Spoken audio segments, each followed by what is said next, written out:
So, there's growing concern kasi about AI-generated covers. Lalo na recently, mayroon daw na ginagamit na rin yung boses ng artist. So, how does SB 19 feel about this? And That's actually a very good question.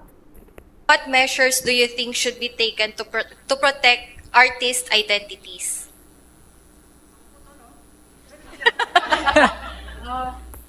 I think yung AI po, it's a very powerful tool. And ako po, personally, strong believer po ako ng innovation. I think it's really important.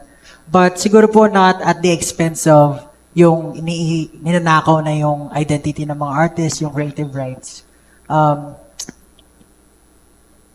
Madalas, nagiging dangerous po kasi siya kapag walang consent ng mga artists na ginagawa. Yeah, AI is a very dangerous tool. AI is good.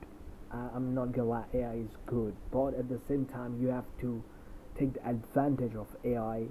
You shouldn't use it in unethical way or in a negative way.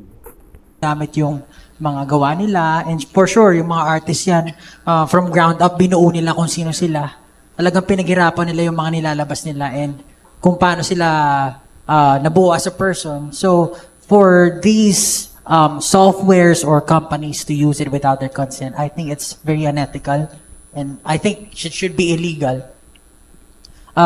Sana po yung mga gumagawa man ng ganitong mga innovation, dapat mas patindihin pa nila yung rules or maging strict sila pagdating sa paggamit, or siguro dapat yung mga artist has the sole control if gusto nila ipagamit yung identity nila, or yung personality nila, or yung creative outputs nila dito sa mga ganitong klaseng bagay. So, And yeah, Pablo beautifully answered to the question.